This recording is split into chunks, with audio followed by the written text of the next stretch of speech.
Good morning, everyone, and welcome back to Cage Report. It's been a minute, but we are back. Mike Knockenhauer alongside Colton Alder. Winter sports about to get underway here around Creighton Prep. And we've got ourselves 4 sports to talk about this morning. A lot to get you guys ready for this upcoming season. We'll start off right away. Bowling. What do we expect? So for bowling, we don't really know exactly what to expect. They are losing some guys from last year's team that did fairly well at state, but they do have some returners like Theo Gutierrez and Louis Schmidt. But heading into this year, you don't really know what's going to happen with this team. Their first meet of the year is tomorrow, or the first duel of the year, is tomorrow at West Lanes. They're facing off against Westside, so that's a pretty big matchup right there. Always want to get a win over your rivals to start a season. Absolutely, and I believe they have a new assistant coach. I forget what his name is. Yeah, I don't It's not really important. know what his name is either. But Matthew Rasmussen. But yeah, a lot to expect from the bowling team, as you mentioned. Guys coming back from last year's state qualifying team, and first meet tomorrow. Always good to get, and it'd be great to get a win over your rival to start the year. So great opportunity there for the bowling team tomorrow at West Lanes at 3 p.m. And then we'll move on to swimming. Looking for the three-peat, back-to-back state champions, and in prime position to make it 3 in a row. yeah, and that's just kind of the culture that has been built within the swim program here at Prep over Coach Tom Beck's many years as the head swim coach. I remember my freshman year, they had finished second in state the previous year, and my J squad leader was a member of the swim team, and they mentioned how disappointed they felt that they didn't get the state title the previous year. And I think that just shows what the expectation is. The expectation is to win state every single year, and they're going out with a chance to make it 3 in a row, and they've definitely got the talent to do it. They return a lot of last year's team and have a lot of guys that are tops in the state. Absolutely. Newly committed Ryan Menlick heading to Boston College to continue his swimming career is just one of the many guys coming back for this team. Austin Lewis, Evan Niemeyer, both of those guys ranked in the top 10 in the state last year. George Collier, Henry Jones, Cam Newton, Colin Schneider, and Tommy Sewell, all returners of this year's team. They are in a very, very good position to run it back. And they start the season off on Friday with a diving meet and then a swim meet on Saturday. So they'll look to start their season off strong early on. I mean, yeah, the swimming team, one of the most, I'm trying to find the word, but one of the most storybooked programs of this Creighton Prep institution that it's well known for its athletic excellence throughout the years, and swimming's right up there at the top in terms of production and tradition and excellence. Yeah, and you look at the trophy cases in the hallway as you enter. Just lined. Just lined. Feels like about 2/3 of the trophies there are from swimming. So they've had a ton of success over the years, and they've definitely got the means to continue that. I mean, yeah, what Coach Beck has built is it's truly incredible. And they continue, and as you said, the culture is you're not going for anything except the state title. And there's nothing different about this year. That is continuously what this team strives for, and it will be what this program will continue to aim for going forward. And this year, they're going to try to continue that. And speaking of championship caliber teams, striving for the state title. We'll look at a team that has never won a state title, looking for their first ever state title, and they are very, very excited to get the season underway. Specifically, their coach, Mr. Fisher. He's been my my math teacher since last year, but I remember him talking about this year in particular, 2024-25, my sophomore year, he was talking about this team.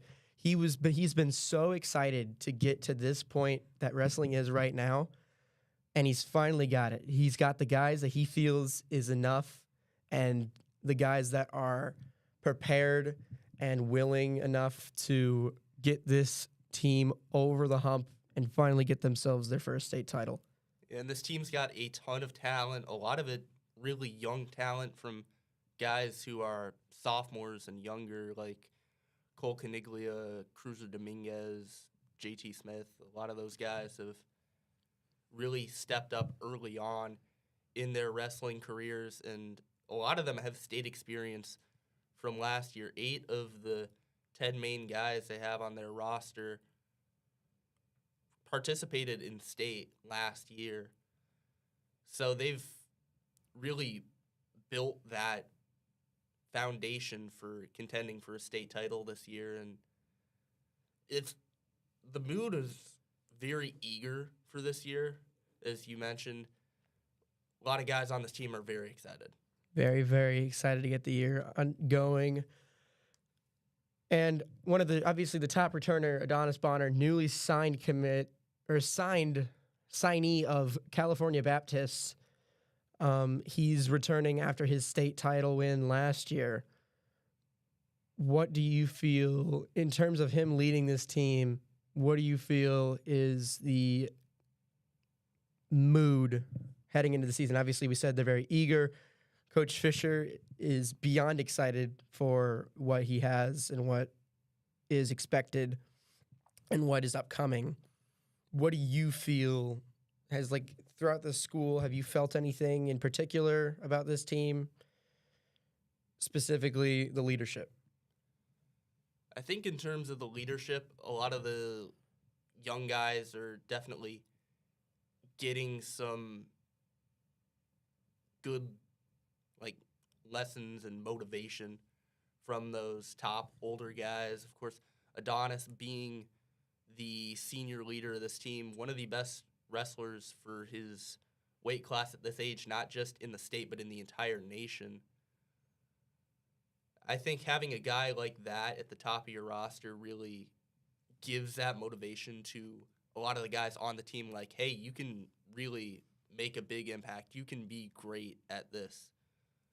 And that'll help for sure, especially with a lot of the freshmen and sophomores, just giving them that extra motivation to keep going and give it their all in practice every day. Absolutely. Once again, bowling team looking for their first ever state title. Coach Andrew Fisher and his entire team ready to get things underway as they head to Iowa City Friday and Saturday for their first tournament of the year. It's the wrestling team, not the bowling team. I said Yeah, you did. Ooh. It feels like a Monday. Yeah. We're coming off break. It feels weird. Anyways, the wrestling team. The wrestling team goes for their first state title as Coach Fisher and his squad get ready for the year. Once again, tournament in Iowa City, Friday and Saturday to get their year going. And then our fourth and final sport that we will preview this morning is basketball. This is a team that Coach Ludke is very, very, very high on. I talked to him right before break started. He only had good things to say about this very young Junior J squad as he enters his 23rd year at the helm. Yeah, and this team is very young, but at the same time, a lot of the guys who have been on varsity have shown flashes of being great.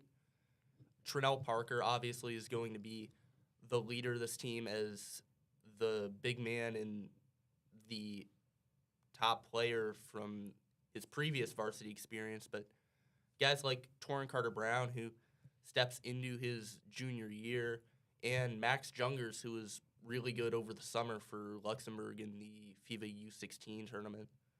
But I mean, you look at a lot of the young guys, Cooper Knight and Yul Dang, they're going to be starters in their first year in varsity. Guat, who came up from JV this year, is 6'10", so he has a real chance to make an impact as one of the taller players in the state. And a lot of the other guys they've brought in, gonna have to see how they mesh with the team, how they perform in their roles. But a lot of the guys on the squad are very young. They have a lot of potential, and the future is looking bright for Junior J basketball. I mean, yeah, that's what Coach Ludke was saying, how this team just needs to play as a team. They know the identity of prep basketball, the identity of prep basketball. He mentioned how defense is the cornerstone of what this team is built on. He said playing hard on defense and going after the ball are what make prep basketball prep basketball. Offense will fall into its own. It'll if everything else is working, offense will just find a way to fit into the entire game. And his mantra was be us. He was saying that this team, quote unquote, gets it. And how this year guys really have built a strong chemistry over the summer and the fall. They're young, but they're still strong mentally and physically in a way that will hopefully contribute to success on the court during games. But yeah, I talked with Ludke. He had only good things to say. This team ranked third in the NEB Preps preseason coaches poll that came out, I believe it was Sunday, behind Millard North and Papillion La Vista South. And another thing that Ludke said, though, was this is a year where there doesn't seem to be a clear-cut winner. For first time in a while where there doesn't seem like there's a lot more parity than there has been in past years in Nebraska. Yeah, Bellevue West, who has been great the past 2 years and even further back, they lost a lot of their guys from last year's state title team. Millard North, they're number one in the state heading into the year, but they also lost a lot of guys from last year as well. So there's a major gap at the top. There's no team where you can conclusively say, okay, they're the favorite. It's anyone's game this year, and this is the type of year where the Junior Jays are going to want to step in and take that top role, have a lot of guys develop and set themselves up not just for a chance to win a state title this year, but to be one of, if not the top team for years to come. Absolutely. I feel like in this kind of situation where there doesn't feel like there's a clear-cut winner, or as you said, there doesn't seem to be just that one team where you're like, all right, they're the head of the pack right now. They're the ones that are going to come out and have the highest expectations. There doesn't seem to be that team. There's a lot of those teams on a smaller scale, I feel like, but there's no team that you said is just the team to beat. And I feel like in a year like that, it's how you set the tone of your year that's really going to dictate how the rest of the year goes, because if it's open, there's so much room for you to play your own game, set the tone, and dominate with what you can handle. And they're going to have to do that right from the start of the year, getting off to a good start, not just in terms of winning the games, but getting the guys comfortable, getting them reps and chances to grow as players. That's going to be huge for them as they enter the stretch of the season and encounter more tough opponents as the year goes along. Yeah, they start with Papillion La Vista on the road tomorrow, and then they return home next week for the home opener against Norfolk on Tuesday, and then right back at home in the Hyder on Friday for Christmas in the Cage. There's a lot of home games here in December. I believe, do they play Elkhorn South after, or no, Elkhorn South is, they're Christmas in the Cage. Okay, But yeah, a lot of home games for this opening stretch. Then they play Millard South after Elkhorn South the Tuesday after Friday, Christmas in the Cage. But it's really gonna be these first few weeks of the entire state. This doesn't just go for prep. This goes for everyone. I really feel like whoever sets the tone of their identity in terms of what kind of basketball they're going to play throughout the year is really going to, we're going to learn a lot over these first few weeks is what I think is going to happen. Yeah, that's why it's so imperative that you need to get off to a good start. The Metro tournament also towards the end of this month, heading into the new year, they're going to be facing off against all the top teams in the state, or not the state, the city of Omaha. So heading into that tournament, you need to establish yourself because you're going to be playing some teams that are going to be really strong as well. Yeah, team won their Jamboree game against Elkhorn North. I talked with Lude Key on Media Day, and he said that it was the kind of game where, I mean, it's obviously an exhibition game, so he was really trying to work in as many guys as he could, and he was also trying not to show off as much as needed, like more than needed. Like he said that there wasn't a lot of pressing, there wasn't a lot of run and go, because obviously with it being an exhibition game, that's not something you want your competition to see until they absolutely have to. He was just saying how he didn't want that on film. But what is, I feel like, going to be imperative, as you said, is just getting off to finding your rhythm early. And I feel like they have the opportunity to do that tomorrow. Yeah, and tomorrow they're facing a Papillion La Vista team they've had a lot of success against in the past. So just continuing both what they've done in the past and what they've kind of done for themselves preparing for this season and establishing that identity as a team, they're going to need to get going early on. Absolutely. I think that just about wraps things up for our preview of winter sports here. As we mentioned, bowling and basketball start tomorrow. Wrestling is Friday, Saturday. Diving is on Friday. Swimming is on Saturday. And I think that should be it. Yeah. You and I are on the call for next Tuesday, but other than that, I think that is all we have for you guys. We thank you for joining us here on this Wednesday morning. We'll sign things off. I'm Mike Knockenhauer. That's Colton Alder. Thank you so much for tuning in to Cage Report here this morning. We hope you have a great rest of your day and week. Thank you.